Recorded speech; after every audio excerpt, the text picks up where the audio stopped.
ක්‍රම බහුරජතුමා ලංකා ඉතිහාසයේ රජකම් කරපු රජවරුන් අතර ඓතිහාසික ශ්‍රේෂ්ඨ රජ කෙනෙක් විදිහට ලංකාවේ එක්සේසත් කළ රාජ්‍ය පාලකයෙක් විදිහට දෙවන පරාක්‍රම බහුරජතුමා අපිට හඳුන්වා දෙන්නට පුළුවන්.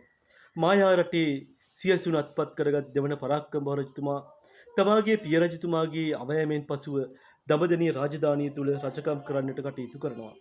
කිස්තු වර්ෂ 1236ත් 1270ත් අතර කාලය තුල මොහු දඹදෙණිය සිය රාජධානිය කරගනිමින් දඹදෙණිය තුල රාජධාන සිංහල බලය රැකගනිමින් ඒ වගේම විවිධ කාල සමයන් වල මුහුණ දෙන්නට සිදු වුණු අභියෝගවලට නොබිය මුහුණ දෙමින් තමන්ගේ රාජධානිය ආරක්ෂා කරගන්නට කටයුතු කරපු රාජකුමාරයෙක් විදිහට සහ රජ කෙනෙක් විදිහට මේ දෙවන පරාක්‍රම බහුරජතුමාව හඳුන්වා දෙන්නට පුළුවන්. සැබවින්ම කවුද දෙවන පරාක්‍රම බහුරජතුමා කියලා කියන්නේ?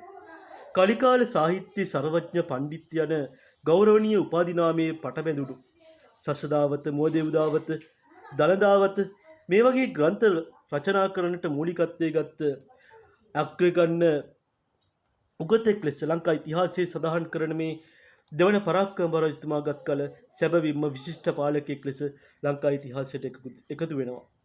උපසම්පදා කර්මයේ නැවත පිහිටවීම, දඹදෙණිය කතිකාවත නැවත ආරම්භ කිරීම, කවිසිළුමිණ විසුද්ධි මාර්ග සන්නස ආදී කෘති රචනා කිරීම, භික්ෂුන් වහන්සේලා ගෙන්වමින් සාහිත්‍යයෙන් ඉතා විශිෂ්ට සේවාවක් කරපු පාලකයෙක් ලෙස සැබවින්ම මේ දෙවන පරාක්‍රම බහුරජතුමා අපට හඳුන්වා දෙන්නට පුළුවන්කම තියෙනවා.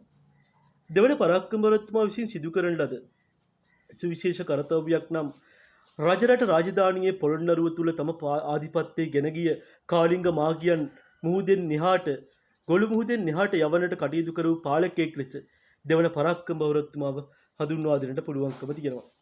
ඒ වගේම දෙවන පරාක්‍රම බහුරජතුමාට චන්ද්‍රබානුගේ ආක්‍රමණය දෙවරක්ම මුහුණ දෙන්න සිද්ධ වෙච්ච පාලකයෙක්. චන්ද්‍රබානුගේ ආක්‍රමණය හමුවේ දෙවරම චන්ද්‍රබානු විටක පරාක්‍රම බහුරජතුමාගෙන් ඉල්ලා සිටිනවා දන්ත ධාතුන් වහන්සේ දෙව, පාත්‍රා ධාතුව දෙව, ලංකා රාජ්‍යයේ දෙව කියලා. ඒ සෑම අවස්ථාවකදීම එවැනි බෞද්ධ අභියෝගයන්ට මුහුණ දෙමින් බුදුරජාන් වහන්සේගේ දන්ත ධාතුන් වහන්සේලා ආරක්ෂා කරගනිමින් රාජ්‍ය මාලිගය තුල ඒවා තැන්පත් කරමින් මේ සියලු ගැටලු වලට මුහුණ දෙමින් දෙවන පරාක්‍රම බහුරජතුමා තමන්ගේ රාජධානිය ආරක්ෂා කරගන්නට සැබවින්ම කටයුතු කරපු පාලකයෙක්. මොහුගේ උගත් බව, මොහුගේ යුද ශක්තිය, මොහු ස්වාමින් වහන්සේලා සමග ගනිදුරු කරපු ආකාරය මේ ආදී විදිහට ගත් කල සමස්තයක් වශයෙන් දෙවන පරාක්‍රම බහුරජතුමා දිවයින එක්සේසත් කරපු ශ්‍රේෂ්ඨ නරපතීන් අතර විශිෂ්ටතම නරපතියෙක් ලෙස ලංකා ඉතිහාසයේ සඳහන් වෙනවා. ඉතින් දෙවන පරාක්‍රම බහුරජතුමා පිළිබඳව කෙටියෙන් මෙම වීඩියෝ ගෙන අතර ඉදිරියේදී බලාපොරොත්තු වෙනවා මේ මහා නරපතියා පිළිබඳව තවත් දීර්ඝ විස්තර ඔබ වෙත රැගෙන එන්නට.